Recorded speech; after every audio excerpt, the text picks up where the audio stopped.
नेपालमा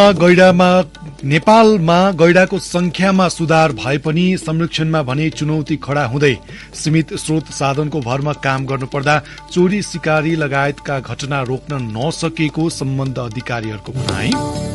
संघीय लोकतान्त्रिक गणतन्त्र विरुद्ध अभिव्यक्ति नदिन मन्त्रीहरूलाई सत्तारूढ दलकै सांसदहरूको आग्रह।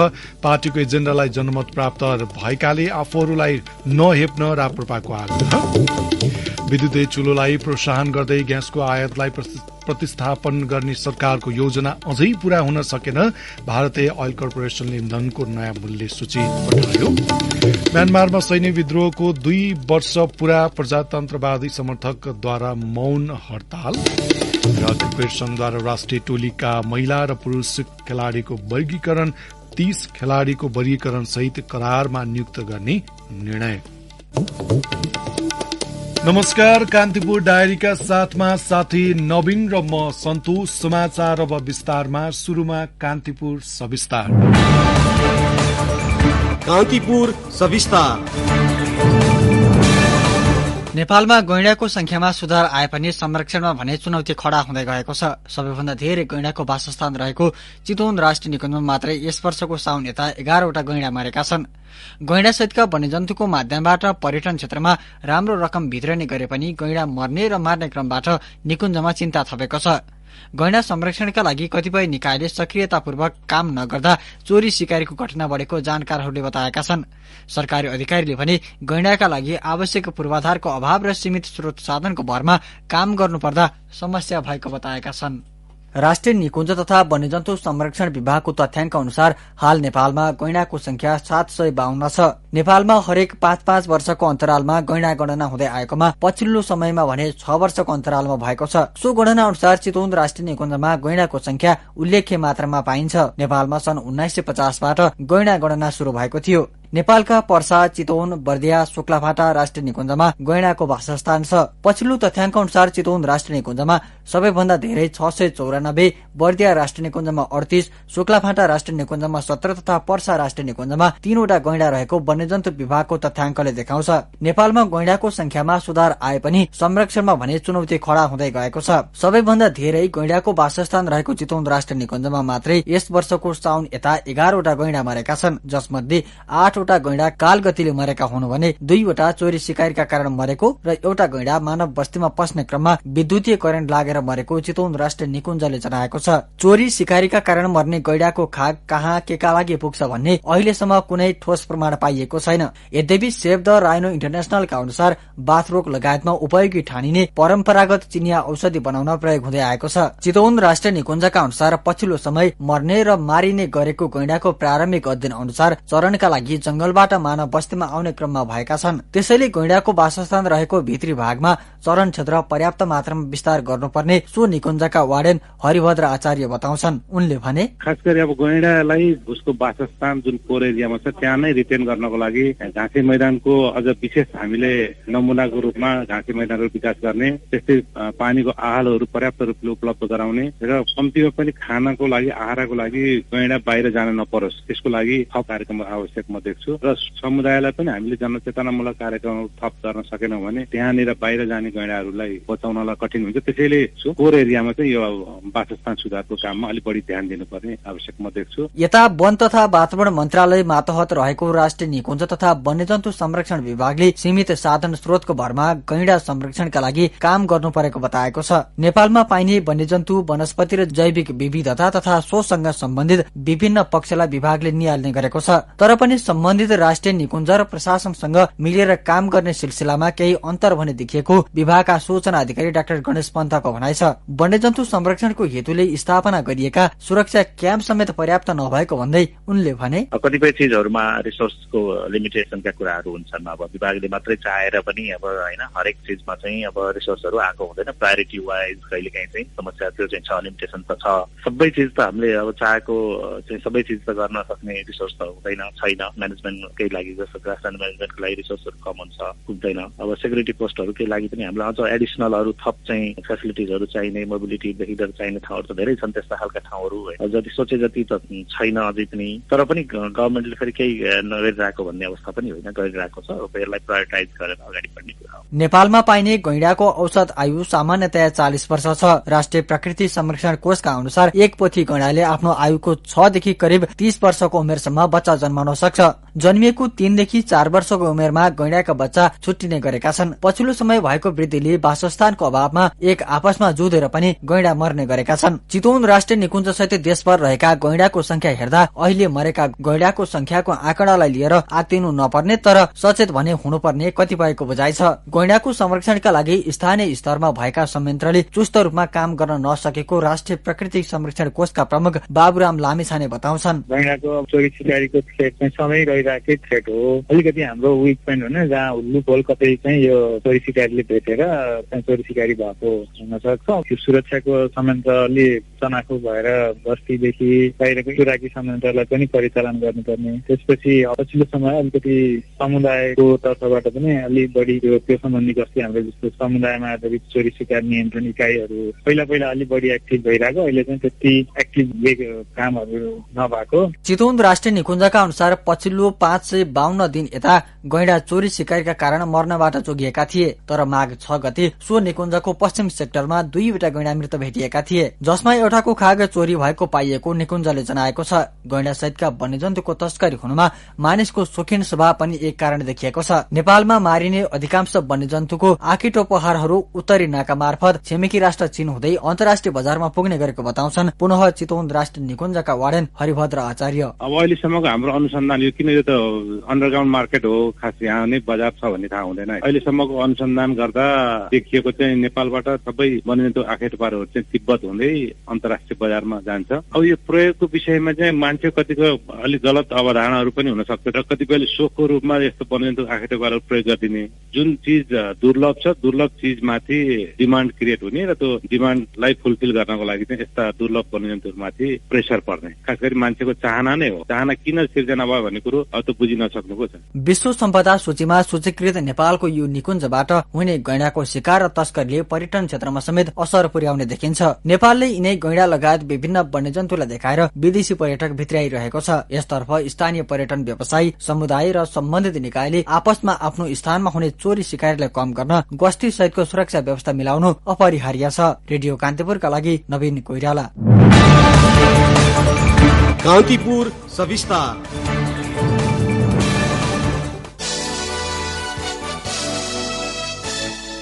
सत्तारूढ दलका सांसदहरूले संघीय लोकतान्त्रिक गणतन्त्र विरूद्ध अभिव्यक्ति नदिन सरकारका मन्त्रीहरूलाई आग्रह गरेका छन्। राष्ट्रिय प्रजातन्त्र पार्टीबाट सरकारमा सहभागी भएका मन्त्रीले धर्मनिरपेक्षता र संहिता विरूद्ध अभिव्यक्ति दिइरहेका बेला असन्तुष्टि जनाउँदै सांसदहरूले संविधान विपरीत नबोल्न ध्यानाकर्षण गराएका हुन्। प्रतिनिधि सभाको आजको बैठकमा बोल्दै एमालेका सांसद रघुजी पन्तले संविधानको आधारभूत संरचनाहरूकै बारेमा प्रधानमन्त्री र मन्त्रीहरूको धारणा बाजिनु लोकतन्त्रका लागि राम्रो लक्षण नभएको बताउनुभयो।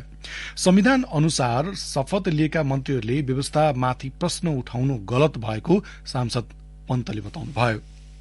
हाम्रो संविधानले मार्गनिर्देशन गरेको बाटोबाट विचलित हुनु हुँदैन।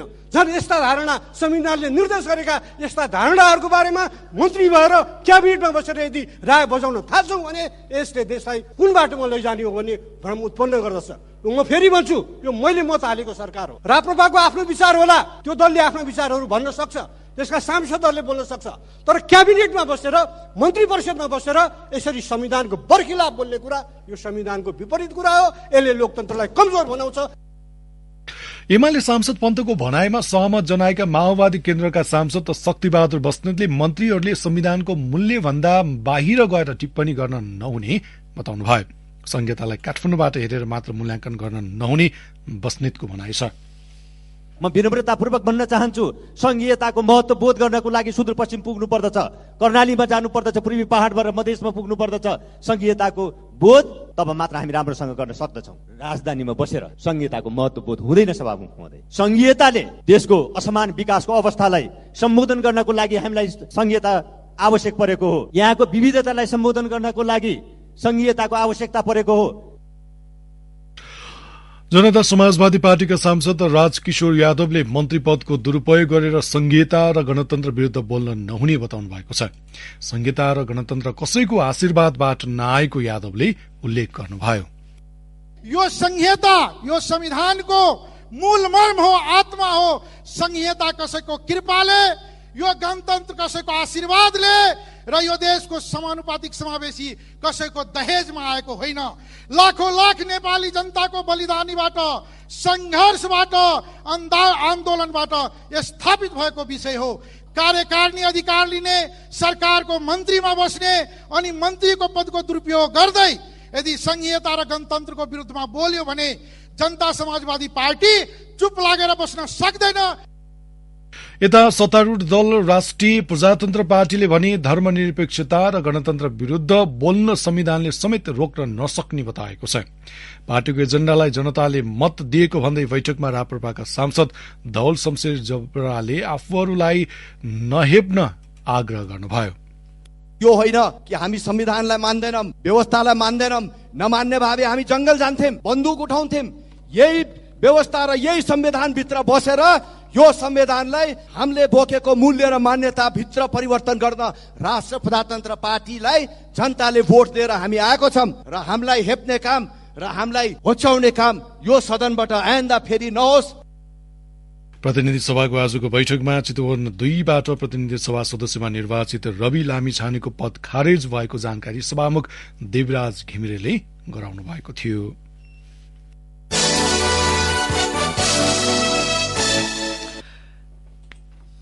पार्टी सभापति रवि लामिछानेको नागरिकताको विषयलाई लिएर विवाद उत्पन्न भइरहेको बेला सत्तारूढ राष्ट्रिय स्वतन्त्र पार्टीभित्रको आन्तरिक असन्तुष्टि सतहमा आएको छ। सभापति लामिछानेले आफ्नो सांसद पद खारेज भए पनि गृह मन्त्रालयको जिम्मेवारीमा दावी गरिरहँदा पार्टीका नेताहरूले असन्तुष्टि जनाएका छन्। चितवन 2मा उपनिर्वाचन हुने अवस्थामा जिल्ला सभापति धर्मेन्द्र सापकोटाले पदबाट राजीनामा दिनुभएको छ। सापकोटाले पार्टीभित्र आन्तरिक लोकतन्त्र कमजोर हुँदै गर्दा सुशासनको प्रत्याभूति हुन नसकेको भन्दै राजीनामा दिएको प्रतिक्रिया दिनुभएको छ। 2 दिन अघि नै राजीनामा दिएका सापकोटाले आज मात्रै त्यसबारे सार्वजनिक रूपमा जानकारी गराएको हाम्रा चितवन सहकर्मी रमेश पौडेलले जनाएका छन्। यसबीच सो पार्टीका केन्द्रीय सदस्य गणेश कार्कीले पार्टीले राजनीतिक रूपमा गल्ती गरेको र फेरि अर्को गल्ती हुन लागेको टिप्पणी सामाजिक सञ्जालमा गर्नुभएको छ।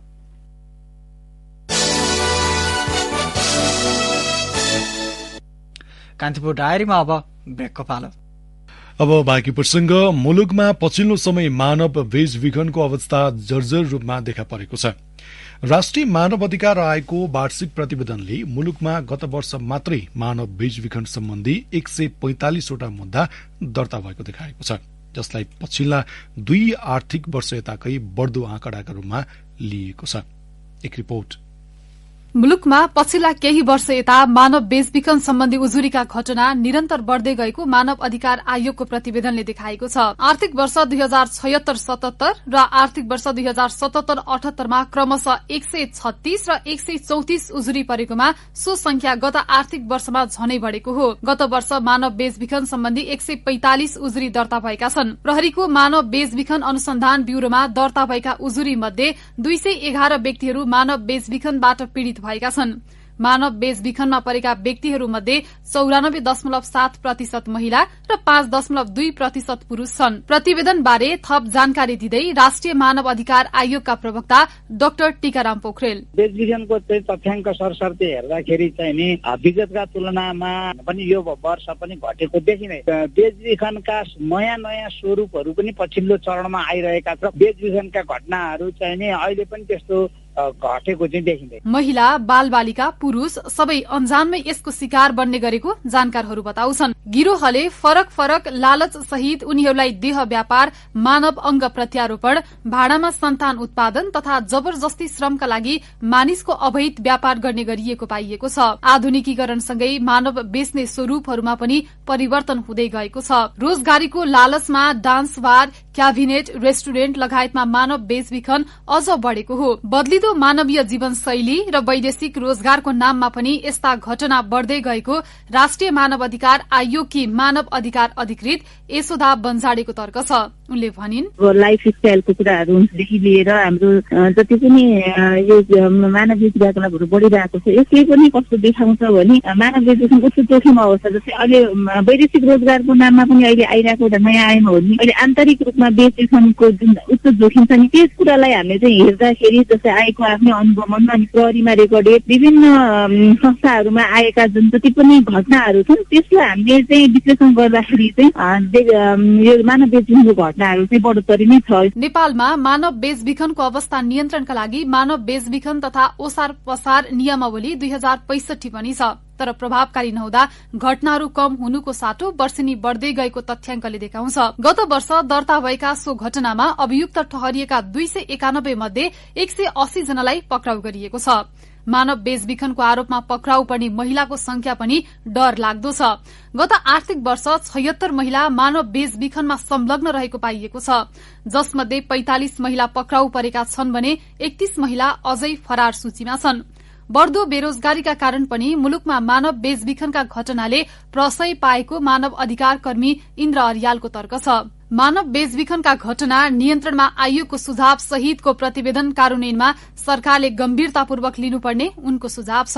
उनले भने, यो अर्थतन्त्रसँग जोडिएको छ, बेरोजगारीसँग जोडिएको छ। पहिला मानव बेचबिखन भन्ने बित्तिकै चाहिँ महिलाहरूलाई यौन शोषणका लागि बेचबिखन गर्ने भन्ने मात्र थियो। अहिले चाहिँ तपाईँको बेरोजगारी बढिरहेको एउटा चाहिँ रोजगारका लागि राम्रो अवसर प्रदान गर्ने बाह्य देश या स्वदेश जहाँ भए पनि त्यसको आश्वासन देखाउने र ठगी गर्ने काम बढिराखेको छ। यो संख्या बढ्नुमा बेरोजगार र राम्रो अवसरका खोजीमा लालायित हुने व्यक्तिहरूलाई ठग्ने क्रम बढिरहेछ भन्ने यसले देखाउँछ।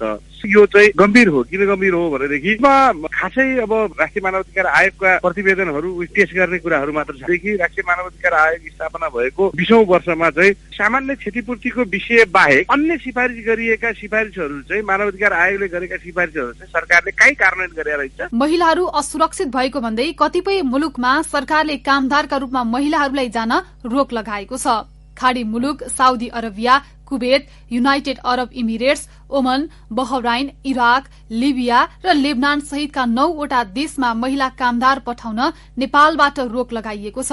तर मानव बेचबिखनको घटनामा बाह्यभन्दा आन्तरिक बेचबिखनको अवस्था बढेको प्रतिवेदनले देखाएको छ। मुलुकका विभिन्न शहरी क्षेत्रमा दोहोरी साँझ, डान्स बार, मसाज सेन्टर लगायत क्षेत्रमा सो घटना बढ़ी हुने गरेको प्रतिवेदनमा भनिएको छ। आन्तरिक बेचबिखनको अलावा भारत, चीन लगायतका देशहरूमा मानव बेचबिखन हुने गरेको छ। भारतमा देह व्यापार श्रमिकको रूपमा र चीनमा विवाह, सांस्कृतिक कार्यक्रम, घुमफिर र रोजगारीका बहानामा बेचबिखन तथा ओसार प्रसार हुने गरेको प्रतिवेदनले दर्शाएको छ। यस्तै गत आर्थिक वर्षमा जबरजस्तीकरणीका 2380 घटना भएको छ भने 314 बाल यौन दुरूपयोगको घटना हुन पुगेको प्रतिवेदनमा उल्लेख छ। मानव बेचबिखन रोक्नका लागि सचेतना सहित प्रभावकारी रूपमा अभियान सञ्चालन गर्नुपर्ने देखिएको छ। रेडियो कान्तिपुरका लागि तुलसी अर्याल।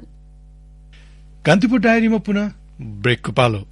अब आर्थिक प्रसंग। सरकारले पछिल्लो समय विद्युतीय चुलोलाई प्रोत्साहन गरिरहेको छ। इन्धनमा चरम व्यापार घाटा न्यूनीकरण एवं विद्युत खपत बढाउन सरकारले विद्युतीय चुलोको अवधारणा ल्याएको हो। ग्यासको आयातलाई प्रतिस्थापन गर्ने भनिए पनि अपेक्षित परिणाम भने अझै हासिल हुन सकेको छैन। एक रिपोर्ट। मुलुकमा अहिले विद्युतको आन्तरिक माग 1800 मेगावाट हाराहारी छ। 92% जनसंख्या विद्युतीय पहुँचमा छन् र तीमध्ये 70% घरमा 5 एम्पियरको विद्युत जडान भएको छ। विद्युत चुलो बाल्नको लागि 15 देखि 20 एम्पियर क्षमता हुनुपर्छ। सरकारले आर्थिक वर्ष 2079-80 को बजेट मार्फत मुलुकभर विद्युतीय चुलो प्रवर्धन गर्ने भनिए पनि यसका निम्ति थप 1000 मेगावाट भन्दा बढी विद्युत आवश्यक पर्छ। सबै उपभोक्ताले विद्युतीय सामग्री प्रयोग गर्ने हो भने अहिलेको उत्पादनले धान्न सक्दैन। आर्थिक वर्ष 77-78 मा मुलुकमा खाना पकाउने ग्यास खरिदका लागि मुलुकबाट 33 अर्ब बाहिरिएको छ। खाना पकाउने एलपी ग्यास प्रति महिना 40 देखि 45 हजार मेट्रिक टन आयात गर्ने गरेको छ। सरकारले चालु आर्थिक वर्षको बजेटमा नै विद्युतीय चुलो प्रयोग गर्ने नीति ल्याएको थियो, तर यसबारे उपभोक्ता नै जानकार छैनन्। कीर्तिपुर स्थित त्रिभुवन विश्वविद्यालयमा अध्ययनरत विद्यार्थी हिक्मत बतलाले बताए, इन्डक्सन चुलो चाहिँ अब प्रभावकारी त प्रभावकारी नै होला। अब यसले बिजुली चाहिँ बढी तान्ने भएको भएर अब इन्डक्सन चुलो चाहिँ युज चाहिँ भएको छैन। मुलुकको अर्थतन्त्र आयातमा भर पर्दा खाना पकाउने ग्यास आयातमा वर्षेनी 18% वृद्धि हुँदै गएको छ। यसरी वर्षेनी अर्बौं रुपियाँ बाहिर जाँदा मुलुकको अर्थतन्त्रमा नकारात्मक असर पर्ने हुँदा वर्तमान सरकारले विद्युतीय चुलो वितरणलाई नाराको रूपमा मात्र नलिएर यसलाई निरन्तरता दिन अपरिहार्य भएको पुल्चोक क्याम्पस अन्तर्गत ऊर्जा अध्ययन केन्द्रका प्राध्यापक अमृतमान नकर्मीले बताए। विद्युतीय चुलोमा खाना पकाउनु सबभन्दा सस्तो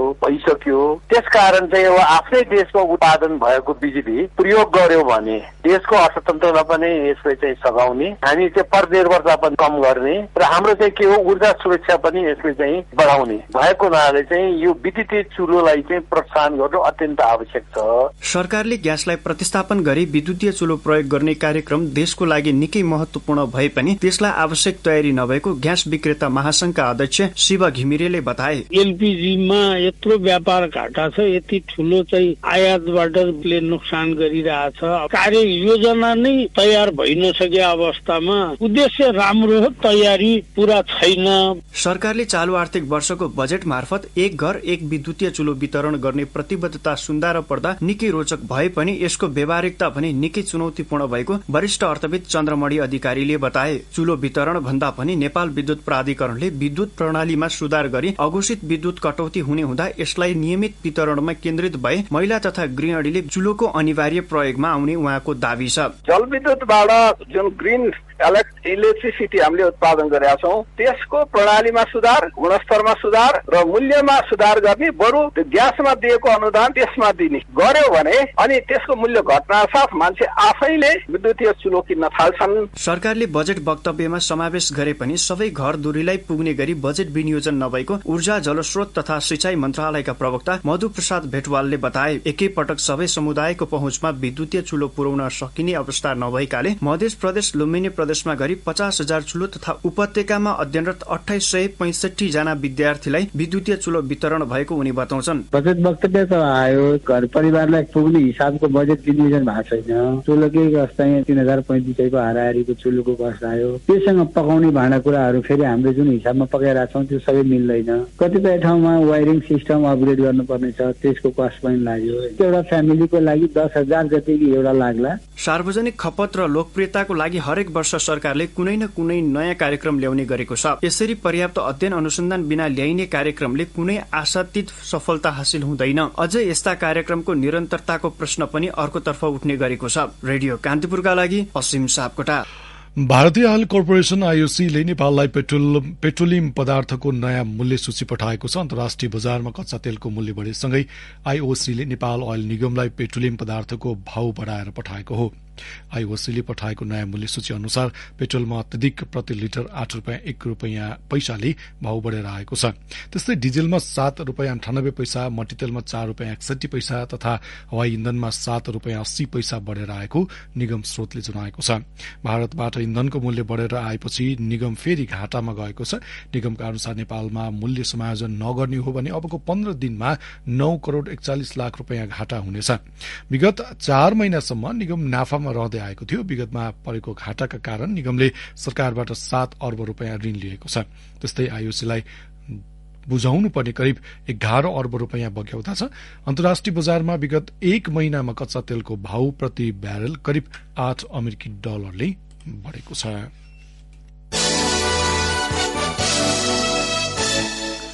अब अन्तर्राष्ट्रिय प्रसंग म्यानमारमा प्रजातन्त्रवादी समर्थकले सैन्य विद्रोहको 2 वर्ष पूरा भएको सम्झनामा मौन हड़ताल गरेका छन्। घरभित्रै बसेर र सबै प्रकारका व्यवसायहरू बन्द गरेर उनीहरूले मौन हड़ताल गरेको बीबीसीले जनाएको छ। बेलायत, अमेरिका, क्यानाडा र अस्ट्रेलियाले सेनामाथि नयाँ प्रतिबन्ध घोषणा गरेपछि समर्थकले मौन हड़ताल गरेका हुन्। सेनाले मुलुक असामान्य परिस्थितिबाट गुज्रिरहेको भन्दै यस वर्ष चुनाव गराउने विषय टार्दै लगेको छ। प्रजातन्त्रवादी समर्थकले विशेष गरी ग्रामीण क्षेत्रहरूमा सेना विरुद्धको प्रतिरोध जारी रहेको जनाएका छन्। जुन्टा सरकार विरुद्धको प्रदर्शनमा सेनाको आक्रमणमा परि 2900 बढ़ीले ज्यान गुमाएका छन्। यस्तै 1.5 लाख बढ़ी मानिसहरू विस्थापित भएका छन्। 40 लाख बढ़ी घरहरू जलेर नष्ट भएका छन् भने 80 लाख बालबालिकाले विद्यालय छाड्नु परेको अन्तर्राष्ट्रिय सञ्चार माध्यमले जनाएका छन्। अब अन्त्यमा खेल प्रसंग। नेपाल क्रिकेट संघ क्यानले राष्ट्रिय क्रिकेट टोलीका महिला र पुरूष खेलाड़ीको वर्गीकरण गरेको छ। क्यानको कार्य समिति बैठकले 6 महिनाका लागि 18 पुरूष र 12 जना महिला खेलाड़ीलाई वर्गीकरण सहित करारमा नियुक्त गर्ने निर्णय गरेको हो। यसअघि क्यानको बैठकले करारमा राख्ने महिला क्रिकेटरको संख्या भने घटाएको छ। यसअघि पुरूष महिला दुवैतर्फ 18 जना खेलाड़ी करारमा राखिएको थियो। वर्गीकरण अन्तर्गत पुरूषतर्फ ग्रेड ए मा रोहित पौडेल, सुम्पाल कामी, करण केसी, दिपेन्द्र सिंह हेरी र आसिफ शेख रहेका छन्। ग्रेड बी मा आरिफ शेख, कुशल भुर्तेल र ज्ञानेन्द्र मल्ल रहेका छन्। त्यस्तै ग्रेड सी मा कमल सिंह हेरी, विनोद भण्डारी, गुलसन झा, अर्जुन साउद, अविनाश बोहरा, ललित राजवंशी, कुशल भुर्तेल, देव खनाल, सागर ढकाल र विवेक यादव रहेका छन्। त्यस्तै महिलातर्फ ग्रेड ए मा रुबिना छेत्री, सीता राणा मगर, इन्दु वर्मा तथा ग्रेड बी मा काजोल श्रेष्ठ, कविता कौर र अस्मिता कर्मचारी तथा ग्रेड सी मा कविता जोशी, बिन्दु रावल, संगीता राई, ममता चौधरी, ज्योति पाण्डे र अप्सरा बेगम रहेका छन्। त्यस्तै महिलातर्फ ए ग्रेडमा पर्ने खेलाड़ीले मासिक 21,000, बी मा पर्नेले 18,000 र सी मा पर्नेले 15,000 रूपियाँ प्राप्त गर्नेछन्। त्यस्तै पुरूषतर्फ भने ए ग्रेडका खेलाड़ीले 60,000, बी ग्रेडका खेलाड़ीले 50,000 तथा सी ग्रेडका खेलाड़ीले मासिक 40,000 रूपियाँ पाउनेछन्। यसैबीच क्यानको वार्षिक साधारण सभा आगामी फागुनमा कर्णाली प्रदेशको सुर्खेतमा हुने भएको छ। पोखरामा सम्पन्न क्यान कार्य समितिको बैठकले फागुन 14 र 15 मा वार्षिक साधारण सभा गर्ने निर्णय गरेको हो। साथै क्यानले विशेष साधारण सभा आगामी जेठ मसान्तभित्र आयोजना गरी जिल्ला, प्रदेश र केन्द्रीय कार्य समितिको निर्वाचन सम्पन्न गर्ने बैठकले निर्णय गरेको छ। यसैबीच नेपाल टी20 लीगको विषयलाई लिएर अध्यक्ष चतुरबहादुर चन्द सहित कार्य सम्पादन समितिका सदस्यको राजीनामा माग गर्दै बोर्ड बैठक बहिष्कार गरेका 7 जना केन्द्रीय सदस्य सहकार्यमा आउन क्यानले आग्रह गरेको छ। यस्ता विवादले क्यान फेरि निलम्बनतिर जाने खतरा रहेको भन्दै विगतका कमी कमजोरीहरूलाई सच्याउँदै अघि बढ्न क्यानले केन्द्रीय सदस्यहरूलाई अनुरोध गरेको हो। यस्तै क्यानका कार्यवाहक सचिव प्रशान्त विक्रम मल्लले पदबाट राजीनामा दिएपछि रिक्त पदमा क्यान बोर्ड बैठकले दुर्गाराज पाठकलाई नियुक्त गरेको छ। बैठकले अन्डर 19 राष्ट्रिय क्रिकेट टोलीको कप्तानमा गुलसन झालाई नियुक्त गरेको छ। औषधि नै प्रसंगसँगै कान्तिपुर डायरीको यो बुलेटिन यही सकिन्छ। भोलि बिहान 6:30 बजे हामी नियमित बुलेटिनका साथमा उपस्थित हुनेछौं। अहिलेलाई न्यूज डेस्कका सम्पूर्ण साथीहरूसँगै साथी नवीन र म सन्तोष बिदा हुन्छु। नमस्कार, शुभरात्री।